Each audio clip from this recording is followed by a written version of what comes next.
I'm all right, thank you. Good, good. I'm well, thank you. Week off to a good start. Yeah. It's been quite chill today, to be honest, which is Yeah. which is a range for my normal day today, but it's a good thing. I can't complain. Okay, good, Yeah. good, good. How about yourself? I'm good. It's been a good day. It's been productive, so Yeah, can't complain. Here, alive and well, so can't complain. that's good. Yeah. I'm just waiting for a few more people to roll in because I feel like Instagram's just being really slow today. But whilst we have a few people in the house, do you want to introduce yourself? Yeah, sure. So people know me as Sam. So I'm the owner of Uncle John's Bakery. I deal with a lot of the day-to-day, the logistics, the basically the kind of like the forward movements of the company. Took over about 5 years ago now. Okay. And yeah, so I've had a journey till today through the company. Amazing, amazing. So you said you took over 5 years ago. Yeah. Were you taken over from family, or how did that work? Yeah, so it's a family run business. Been going for 25 years. And yeah, I know. And this year actually is our 25th year anniversary for the business. Oh, congratulations. Thank you. So the company was started in 1995. So my parents started a business. When they came to the country, everyone wanted like an import or something from Ghana back then as well. And those times there wasn't really like many shops around that you could get stuff from. And bread was one of them. Like in Ghana, when you go on the streets, you see people selling bread. Like every 25 meters, you'll see someone selling some form of bread. Yeah, it's quite popular. So there was imports, and then they started a company through basically not getting good quality. And we had a recipe in the family that that was passed down through my dad's mum. And yeah, just off the back of that, they birthed the company and then brought it forward till I think I'd say when I got involved, it was like 2015, about 2014. I started to get involved. Yeah. Amazing. And for yourself alone, how long have you been an entrepreneur? I would say, I think being an entrepreneur is more of a mindset. So for me, it's always been an entrepreneur from young, always wanting to do my own thing. I tried, working like a 9 to 5. I've done, working in various jobs, but it didn't really sit with me. So I'd say pretty much from when I was like probably maybe like 20, like I always wanted to just do my own thing. I always had a drive for something bigger than just working for a corporation or something. Yeah. And you say being an entrepreneur is a mindset, which I think a lot of us would probably agree with that. In your definition, how would you describe the mindset of an entrepreneur? It's funny actually because me and my friends talk about this a lot, and I've got quite a few friends that are also entrepreneurs. And one of the things that my friends always says, and we always talk about, is that being an entrepreneur, you are always going to face hurdles, no matter what. You have to be resilient, and resilience is probably one of the main things you need to learn as an individual to go through entrepreneurship, and patience. You need a lot of patience. And also, like, you're going to get a lot of no's, but it doesn't mean that your journey should stop. It doesn't mean someone's perception or criticism of what you are doing means that you're not going to succeed. It just means that maybe that no is not now. Yeah, absolutely. We're just like 5 minutes in and you're already just coming with all the gems. My bag's full in the hair. No, absolutely. I'm in full agreement. Yeah, you guys, I hope you're writing this down. Sorry, just 1 second. Let me just put on the line. Any questions that you have for Sam along the way, just drop them in the chat. And as always, I will visit them and propose them to Sam towards the end of the chat. But I'm with you, Sam, and I'm in full agreement. So what gave you the confidence to take over successful business from Was it your dad running it prior to you, or your mum, one of your family members? What made you feel like you were able to step into those shoes and continue the success of the business? Why did you feel ready? To be honest, I don't think I was even really ready. I just kind of stepped into it. But for me, it was, I always looked at what my parents were doing, you know, and at the time we were running it from one or two set premises in terms of like our store and how we and where we were baking from. And I think the person that played a major role in getting me more involved was my mum. She was literally on my neck, like, if you don't come in and try and, you know, like help us, like we're not going to be able to, it's not going to be sustainable. And for me, I was doing my own thing prior to it. So I was at the time I was doing music. I was in the industry, and I was doing stuff like I was performing. I was doing like different shows. I was recording a lot. So I had a kind of path of what I was on already. So I didn't really see myself being involved in the business as much as I am now. I kind of got involved. Yeah, now I got more involved because I just realized that when it comes to ownership, when it comes to having something of your own, especially in this day and age, legacy is very important, and it's something that I really believe in much more now than I've ever did before. So that was my main reason of getting involved, and I realized that my parents had hit a glass ceiling with the company as well. So if I was to really take the reins and, you know, show them exactly how my mind works in terms of doing something and doing it well, then this is the opportunity to do it. But it was tough. It was probably one of the toughest things I've ever had to do. I think trying to convince your parents on an idea that you may have that might seem extreme is one thing, but trying to convince African parents is a whole next level. So it was quite difficult, but I think they over time they've seen, and I think always the action creates clarity. And I think for them they've seen. Yeah. Sorry, not to cut you, but that action creates clarity. Yeah. That's powerful. What was it like for you then? Because was music a dream of yours? Did you think that was? So what was it like for you benching what you thought your career would be and your dream to take over the family business? How did you train your mindset or retrain your mindset to go in another direction and to commit? It was hard because I think for me it was more like my purpose and my kind of passion was through music. It's something that I was doing from when I was like a teenager. I loved music from when I was young. So being in the realm of where I was doing it to a capacity that I was doing stuff with big establishments like Mobiles, like Radio 1, like these kind of things were starting to become accolades. I was starting to get the recognition.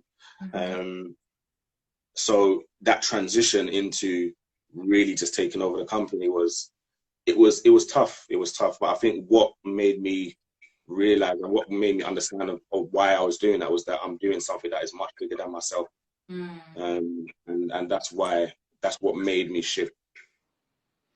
And do you feel happy with that decision, or have you ever faced regrets? No, I don't think in life, I think there's nothing really that you should regret, because it's always going to be there's always going to be things part of your journey, whether are good or bad, or whether how hard or how happy you are about things, it's going to make what you are today. And I think for me, yeah, I don't think I regret anything of my decision at all. Amazing. And were you able to use any of the skills or talents that you were using, sort of maneuvering through the music industry? Were any of those skills that you learned transferable over to your current role? And give us a bit of an idea about your current role and what you do day to day with Uncle John's Bakery. Yeah, so yeah, definitely skills are definitely transferable. I think if it wasn't for that journey, I don't think I would have been able to do half the things I've done. I think when it comes to business, there is a set thing you need to understand, which is just facts and figures. Once you understand that in business, then you shouldn't really go wrong.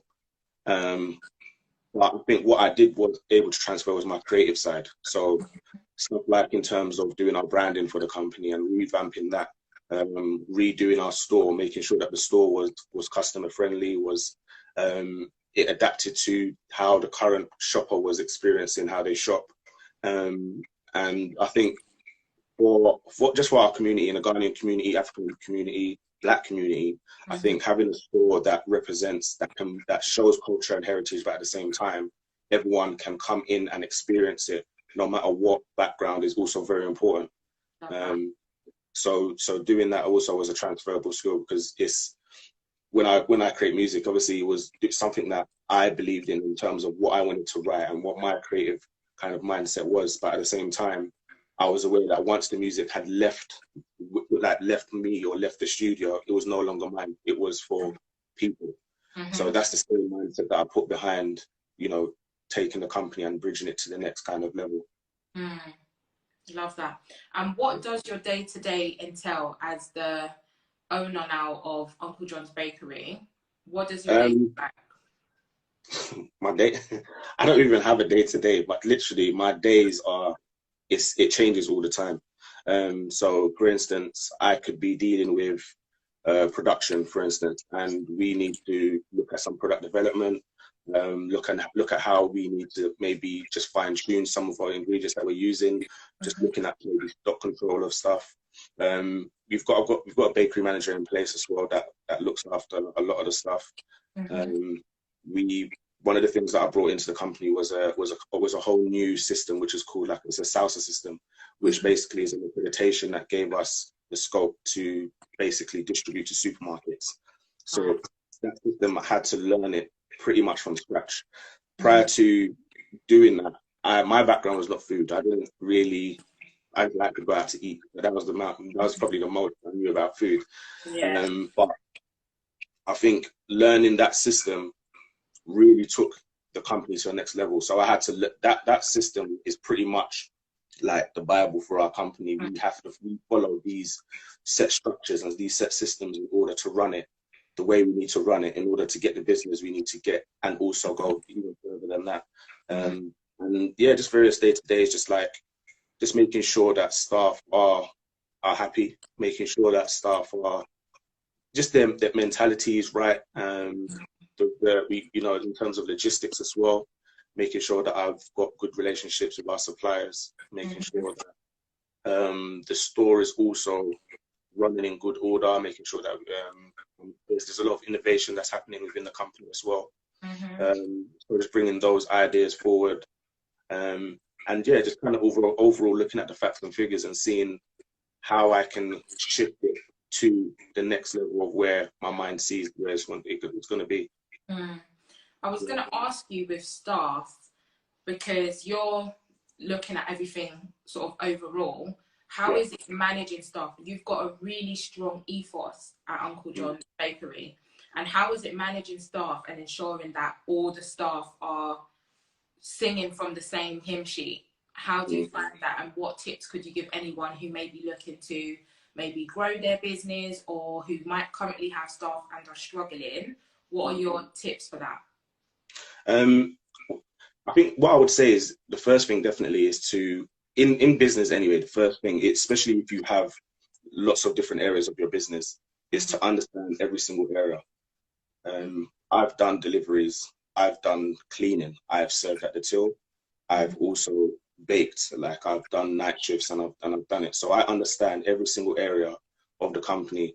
So when we get in staff and those staff need to come and work roles, I understand maybe what they're going through in terms of when they're first starting, and another member of staff may be getting frustrated because they're not as quick as they are, or they're not understanding things as they are. And it's about bridging that gap of the staff understanding, well, you was once here as well, and I was once there as well. So in order for it to work, we have to work as a team. We have to have that ideology that if you think you're going to do this by yourself, it's not going to happen. You need that helping hand, and that's how you build, and that's the foundation that the company was built on. Love that. I love your mindset. It's very clear and it shows in terms of what you've been able to achieve, which there's a lot that we need to dive into. and your mindset as to how you got there, which is brilliant. You mentioned that you were able to sign off on a deal to get your products in the supermarkets. Yeah. And also, if correct me if I'm wrong, you've been able to sign off on a deal to have your products sent to a vendor in Italy as well. Yeah. Or a company in Italy. How did you make that happen? How did that come to fruition for anyone who might be in a similar business? What was the keys and the road to that? I think the first thing for me was setting a kind of goal plan, and a lot of the time some people might see it as a bit unrealistic, but for me nothing is realistic if you believe you can do it. And it's just a matter of, you know, we know we've got a good product, we know that the brand is also starting to build. So, you know, with anything, people want to try something new, people want to be part of something as well. So with the deal that we do with the supermarket, so we had a deal with Tesco's. So the deal with Tesco's was just from the back of, they were doing it was like an in-house kind of project that they were doing in a set amount of stores. At the time, it was a subcontracted company that came to us and said, look, we want to put your brand in our store, in the store with Tesco's, because we've seen that you're in a local area. And that's another thing actually, is making sure that you always look after your core customer base. We've got customers throughout the whole of London and the UK, but we've got a lot of local stores. So whether it be a African shop, whether it be a Turkish or whether it's a Asian shop, all of these kind of stores have helped us build the company and still sustaining the company till today. And using that is something that I'd never want to forget or never want to push aside, because, you know, supermarkets have come in and they said, oh, we want to have your product. So we made it very clear that, you know, one thing we stood on was pricing, making sure that if we're going to put our products inside their store, make sure that the pricing is still the same as the retailers that we have outside of your establishment, because we do not want to alienate those. If that is something that you don't like, then we're not the company for you. So sometimes you have to really stand firm on what your ethos is within your company, because, you know, those that have taken you to a certain level are going to continue to take you to another level. It's all steps. So yeah, for me it was I think one of the other steps was just understanding the brand and the product.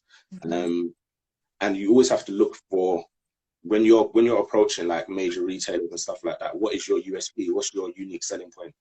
What do you identify within their realm of, you know, different suppliers that they may have? What is different about you?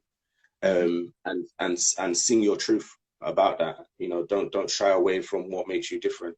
And I think that's what they realized. And then from there, I kind of learned.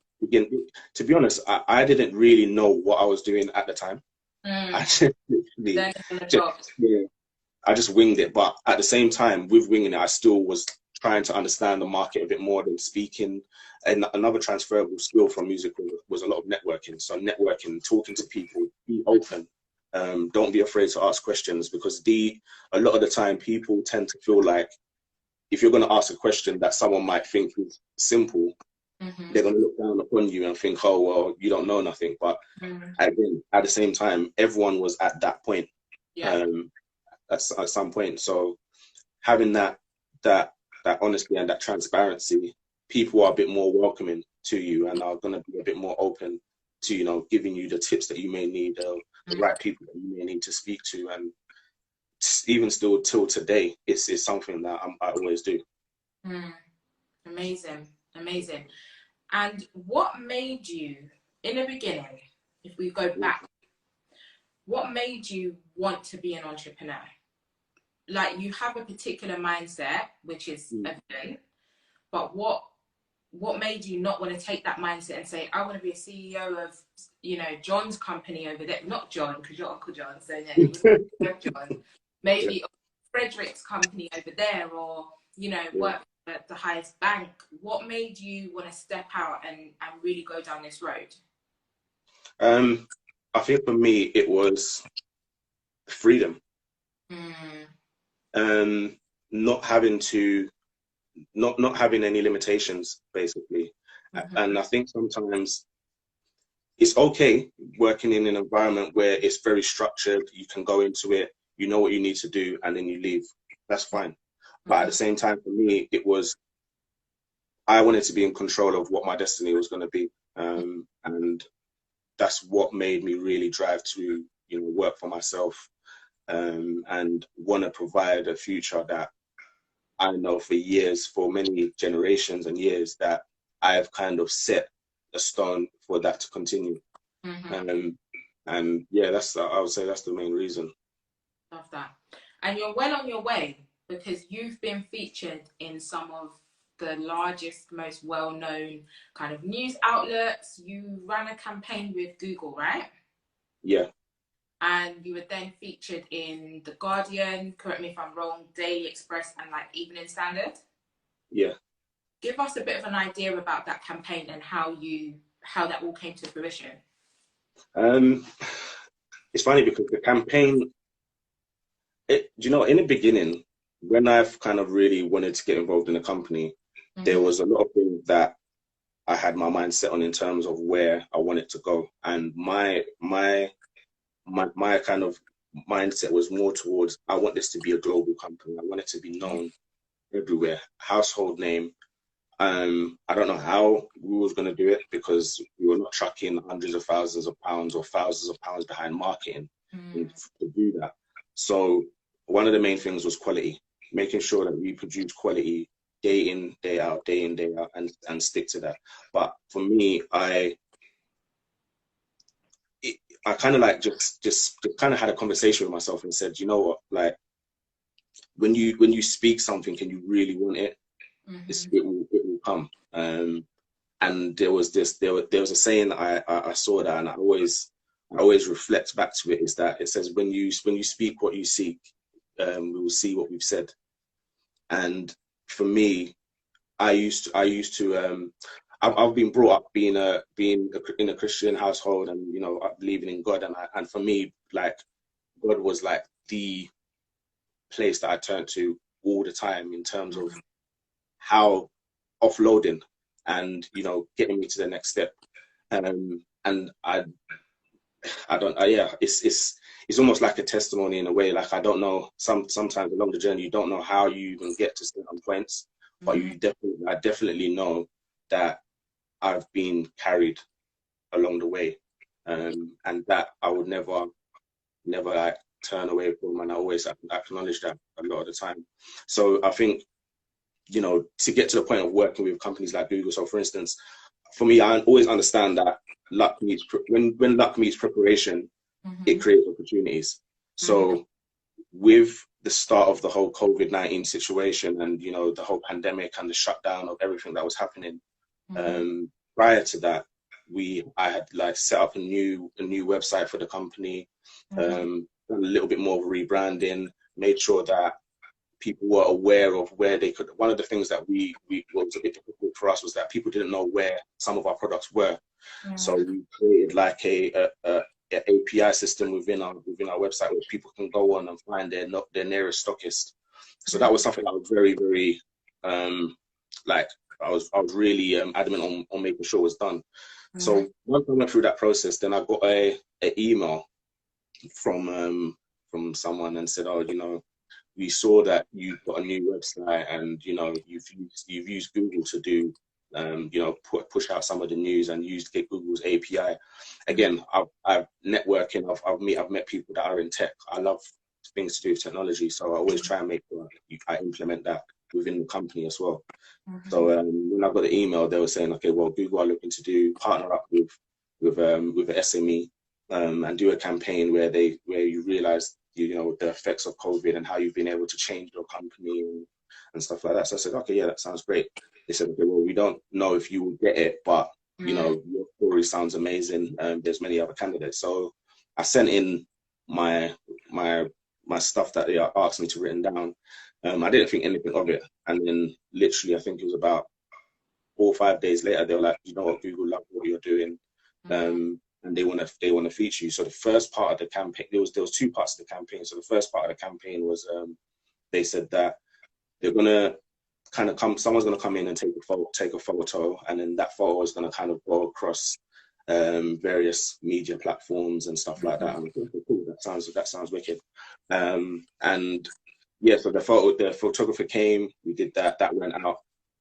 In the midst of all of that, there were still more things that was happening with the company. So there was some product development that I was doing as well. So that started coming out. A few more talks that I started doing as well. So they started picking up on extra things that was happening.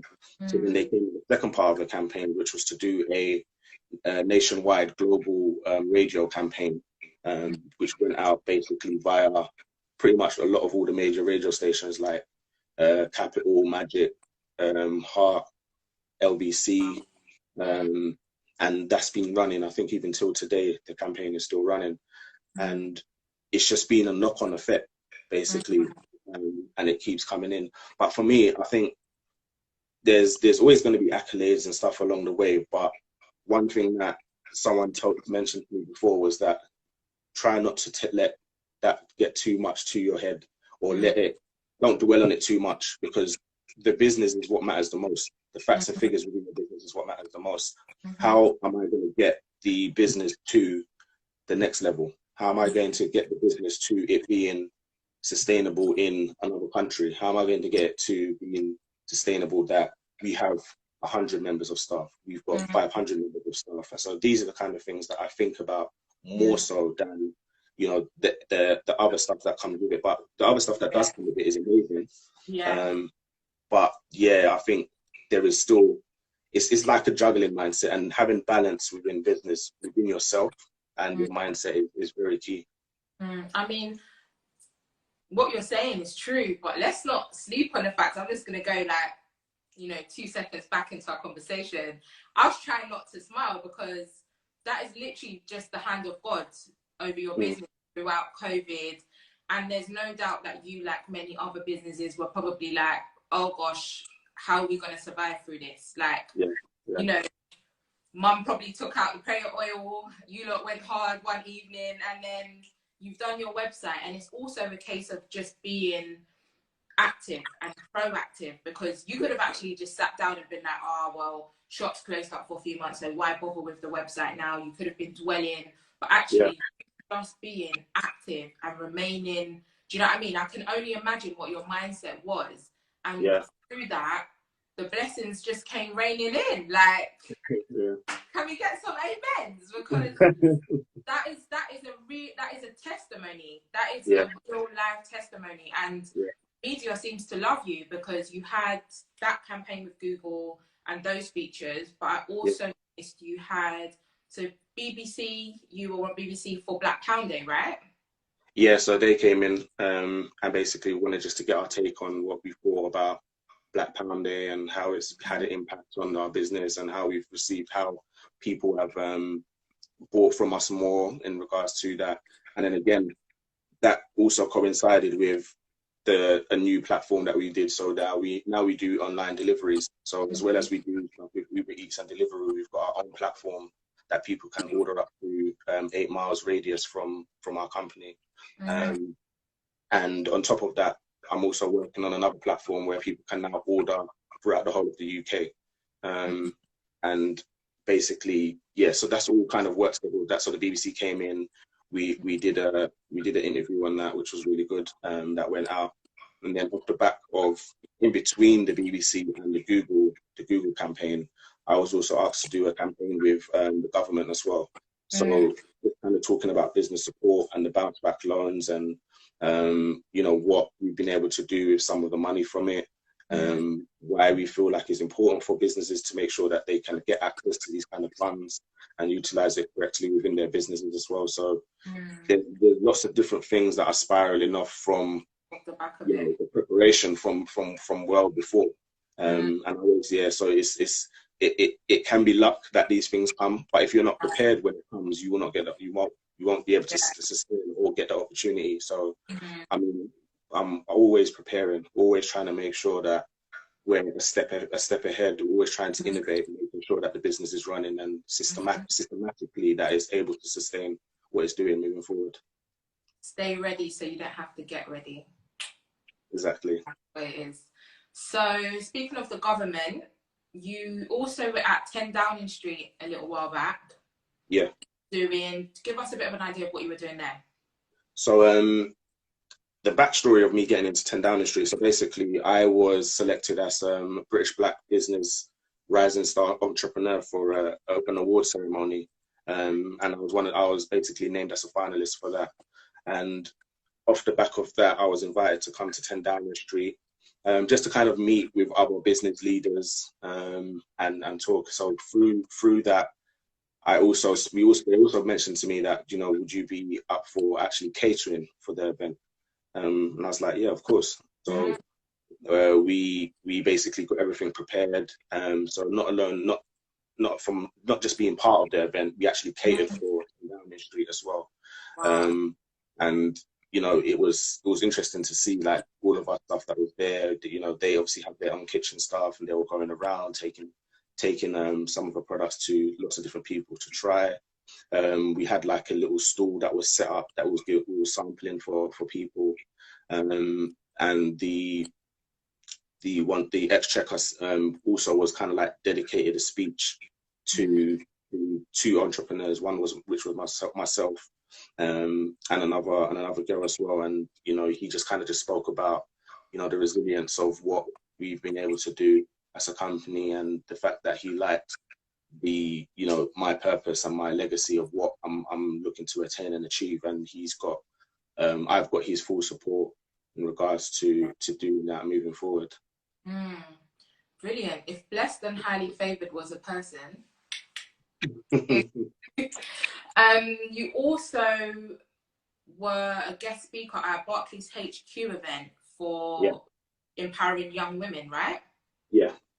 Can you give us a little bit of idea on that? What did you share? Not even how did that opportunity come about. Give us some of the gems that you shared during that. I think when it comes to like business, like Barclays is a massive establishment, and you know, for them to say, you know, we want you to come and speak to, you know, young women about getting into business and stuff like that. For me, it was like, okay, well, part of me was like, oh, what do I really know to come and tell you guys about that? But then at the end of the day, I always thought me speaking my truth has got me to where I am today. So I always believe, especially with women in business, like they're the ones that can really push things to a next level. And you know, having women with that kind of mindset and being able to nurture that to a next level is what's going to build our country, is what's going to build our homes, is what's going to build so many different things. And it's a good thing. It's a good thing to empower them. So for me, it was just saying, you know, stay resilient. You know, don't listen to the naysayers. Always make sure that you have a positive mindset. I think, you know, owning your truth, you know, knowing who you are. And I think it's obviously for women, especially in the corporate world, is very male dominated. And, you know, always fighting for what you deserve.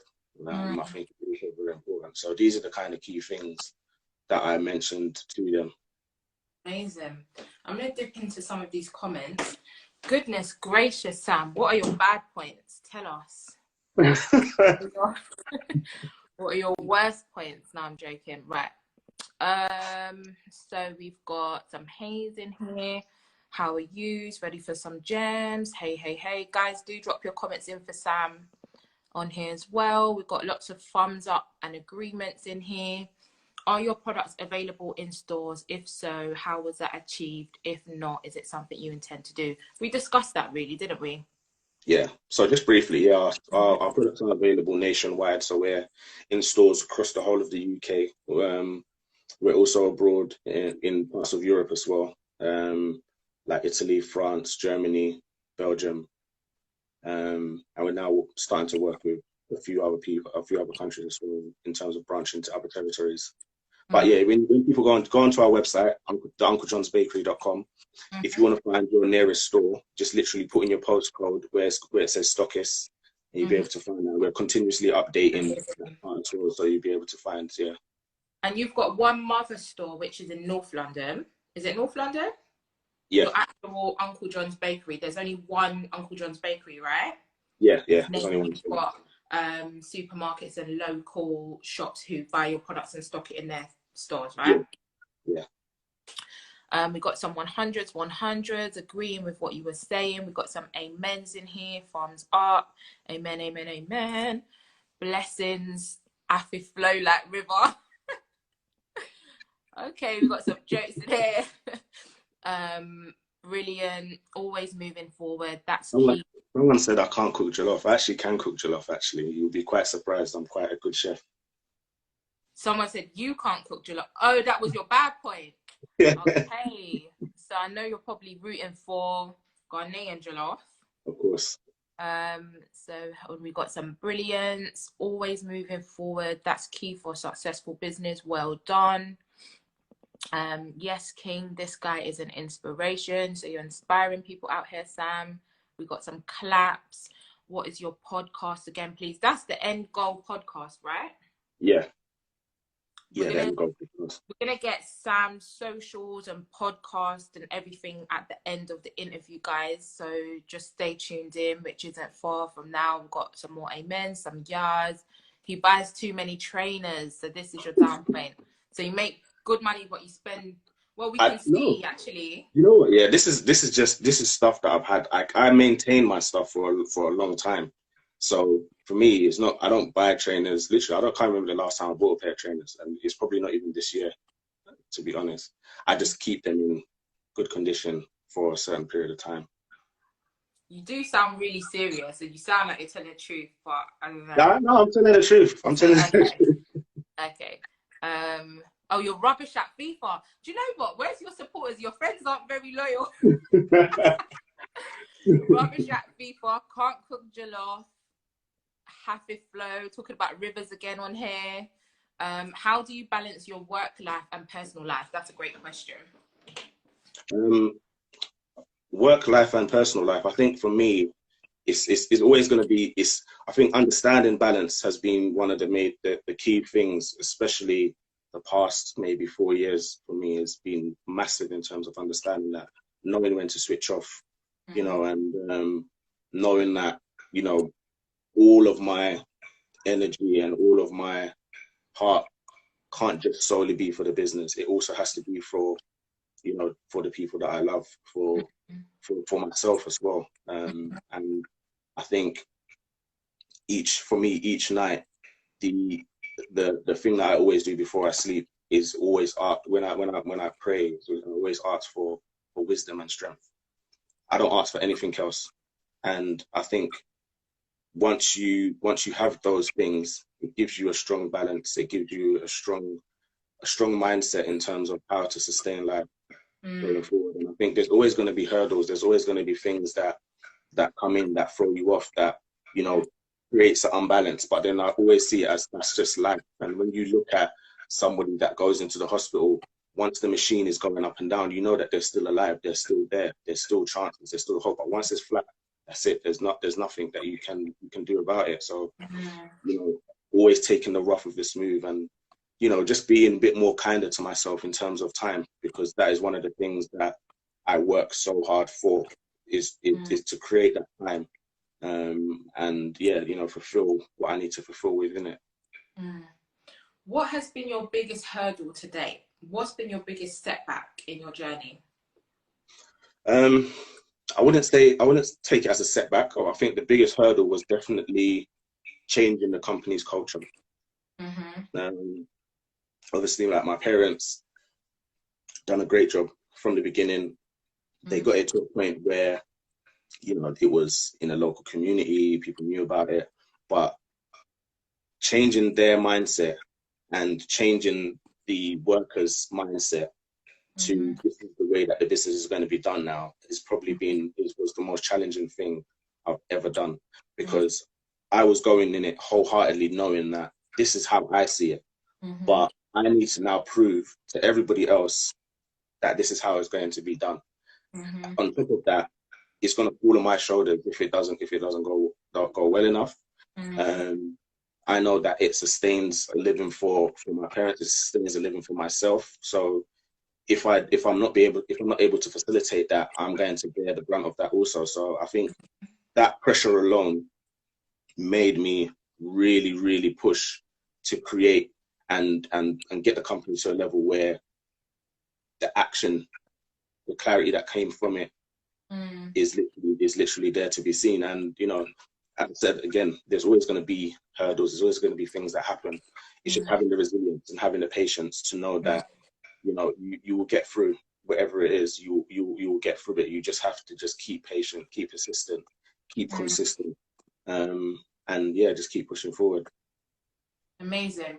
And what is your secret to maintaining, your faith and belief that irrespective of what you're going through at one particular time, the end is going to be sunshine. At the end of the tunnel, it's going to be okay. How do you stay positive? Like, how do you keep your mind positive? How do you stay in faith? I think for me, I just leave it in God's hands. To be honest, I know that I'm doing something that is much bigger than me.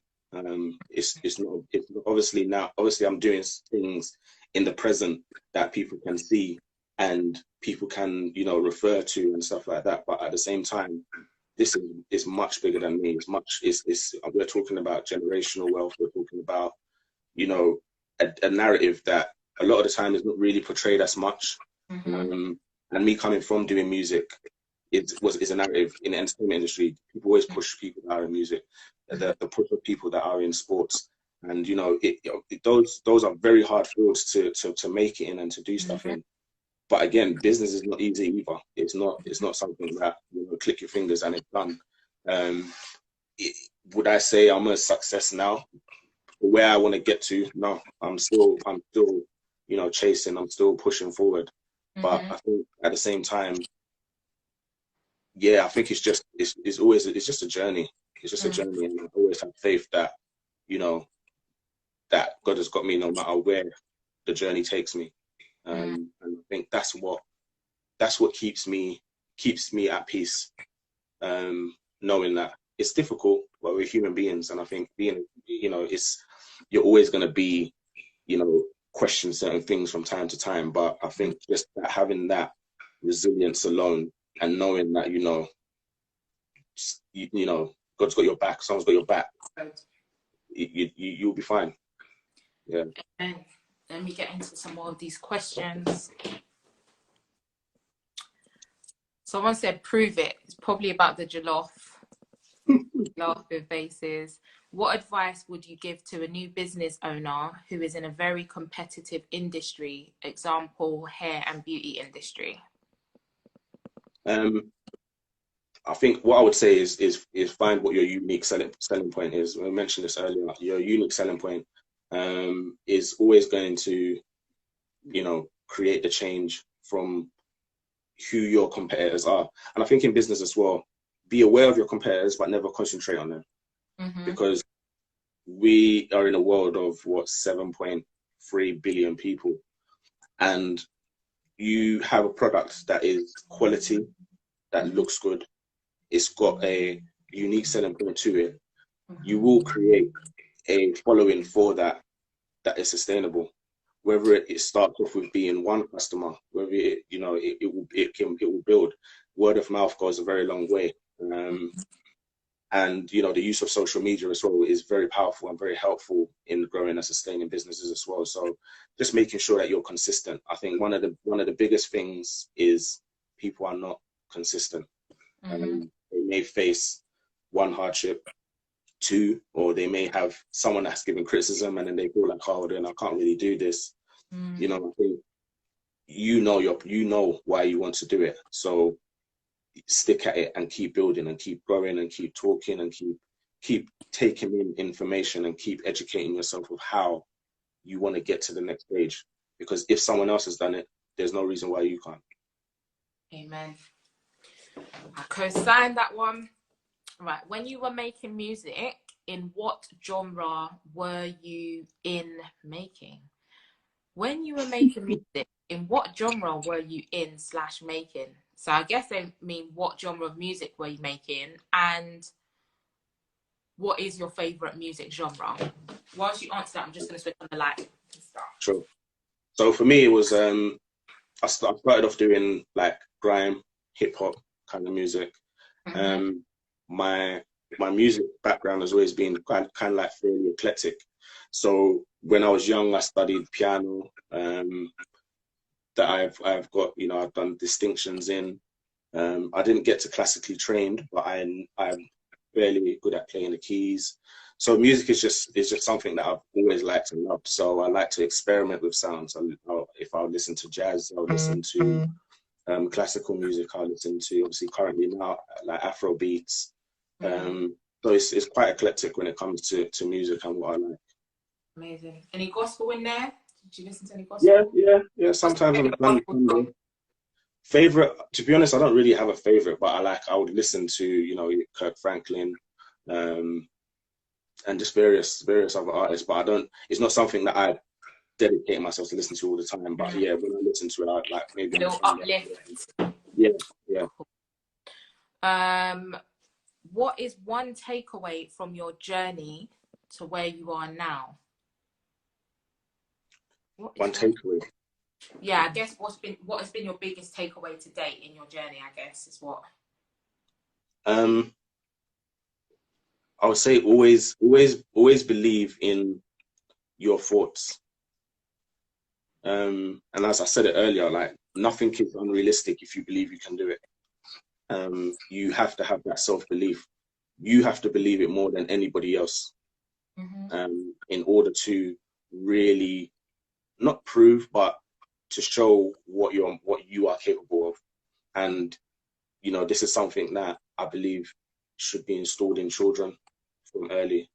You know, like my daughter, she's very, very, very like resilient in terms of her mindset, and she still at her young age, she knows what she wants to do when she wants to do it. And I think, you know, children of this generation can tend to be sometimes a bit misguided with certain things. And the narrative that is always pushed out there in terms of fast money and things, everything takes time to build and to grow. And I think it's very important to really home in on that understanding. Okay, let me do this one quickly.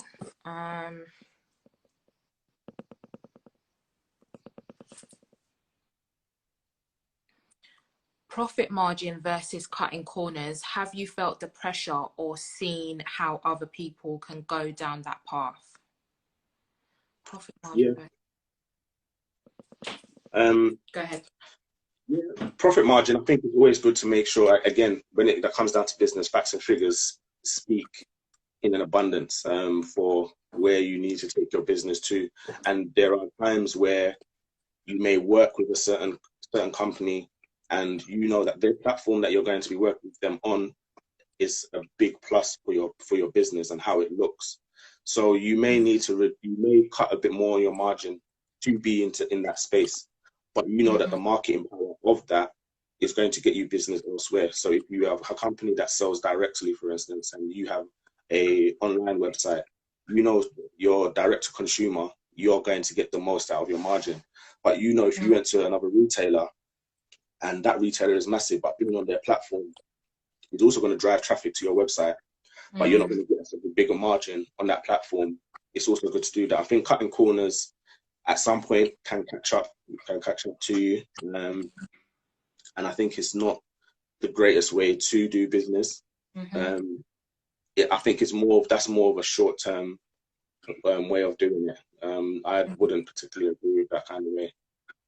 Yeah, I would always say take the stairs. Yeah, that is more sustainable. We have another question in here.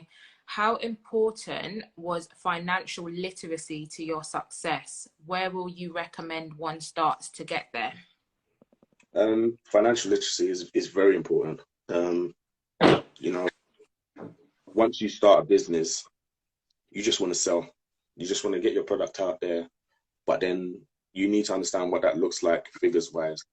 Sitting down with an accountant, a good accountant, just researching good accountants, just talking to somebody that understands the economics of money, how it works as well is very important. And I think, you know, just getting that mindset of knowing that if you have a company and you've got a good profit margin, and you know how that looks if it's scaled up, how it looks if you order more, it's going to cost you less. And you know, financial literacy is, even till now, is something that I'm still learning and still understanding as I'm going through. Setting up a business, having a business account, when it comes to business, especially in business accounts, there's different levels to business.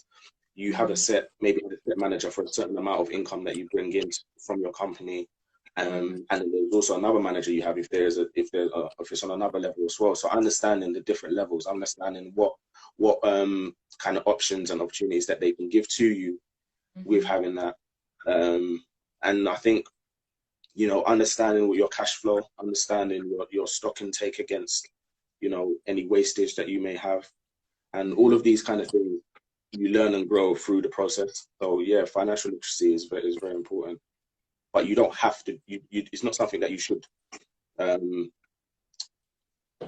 don't know, have the weight on your shoulders on solely because there are professionals out there that really can kind of help and let you understand a little bit more in terms of the systematics behind that. Cool. Do you recommend any books that has positively influenced you entrepreneur-wise? Yeah, I would say Rich Dad, Poor Dad. It's definitely an important one. There's another book called The 4-Hour Work Week, which is basically just understanding how to streamline your day-to-day and how to streamline what's important. There's ways of working in certain quadrants, and there's stuff that is urgent but it's not important. There's stuff that is important but is urgent. There's stuff that is not important and not really urgent, and there's stuff that is urgent but important. But basically, it's just also finding what you need to do within those quadrants, and you know, once you are able to maneuver and you know exactly how to structure your time within that, you then realize you can start honing in and focusing on what is really more important. Other books off the top of my head, yeah, I'll say those. Yeah, was that The 4-Hour Work Week and Rich Dad, Poor Dad? Yeah. Cool. Yeah. That's good for you. Someone said amen to generational wealth. Someone said thank you for answering their question as well. Any other questions, guys? Chuck them in. I have a question for you. Okay. Do you clap for yourself when you achieve things? Do you take time out to celebrate your wins? Do you know what? Yeah, I've been told this a lot, and people, like, when things happen, sometimes I'm thinking so far ahead that when it's happened, I'm not really taking in the moment, and I don't take that step back to really identify, okay, what's actually happened. I think sometimes it's a little bit of a gift and a curse, because I know where I want to get to. So achieving certain things or doing certain things is amazing and great, but that's not where I want to be. There's more to this journey, but I think it's definitely important, and I think that comes with the balance as well. It's definitely important to acknowledge and accept, you know, what you've done and where you've reached with certain things, because these kind of things are staple points. They're milestones that, you know, it's not going to be replicated like that again, in that way and at that specific time. So yeah, now more so, I've kind of like taken a step back a bit and acknowledged certain stuff and not being too blasé with how I might view, you know, doing certain things and achieving certain things. Yeah, I could see that in you, because I'm a bit like that myself. So my next question for you is, what is your proudest moment to date? What has been your biggest personal achievement to date? I think one of the proudest moments was, I would say, business wise. I think it was the 10 Downing Street moment. I think when we had, so I went there with my mum was there, and also my cousin that also works with us as well. So she was there as well. And at the end of the whole event, we obviously had to pack up and leave and everything like that. And I think we were the only people left in the room. And my mum just sat on the chair, and this is like the room where Boris Johnson will sometimes do his stuff from, or some of the other prime ministers will do their stuff from, and their talks. And she just sat down, and I could just see the look on her face that she was just looking around the room, and it was like she couldn't believe that we're here from a company, you know, that was started many years ago. And my parents came to the country with nothing. They didn't have anything in this country. There was not much help. My mom was someone that she worked 2 jobs to make sure that things were being sustained. Even when my dad was kind of like doing stuff with the business, there wasn't enough money coming in from the business to sustain the family. So my mom was also working very hard as well, and she still does till today. So seeing that on her face was like, it was kind of like, wow, kind of thing. Like, she felt really proud. And I think sometimes I let that go over my head a bit, because there's so much that's happening, there's so much stuff that goes on. But I think knowing that, I've been able to facilitate and take the business to a whole new level, and they've been able to see that for themselves. It's definitely something that I'm proud of. Amazing. Love that. We've got about a minute left, so okay. Just to wrap up, where can the people find you? You have a podcast, right? Yeah, so I do a podcast called The End Goal Podcast. You can find it on Instagram. I do it with 2 other friends that basically also own their own businesses as well. Yeah, and we're all 3 young Black entrepreneurs that we just give our knowledge and our experience, and just talk about what's real within business, within entrepreneurship, and things in between. So you can find that on Instagram, and listen to it on all the podcast sites like Spotify, Apple, Deezer. Yeah, and with the Uncle John's Bakery, we've got a website, which is theunclejohnsbakery.com. You can find us at Uncle John's Bakery on Instagram, Uncle John Bakery on Twitter, and the Uncle John's Bakery on Facebook also. Amazing.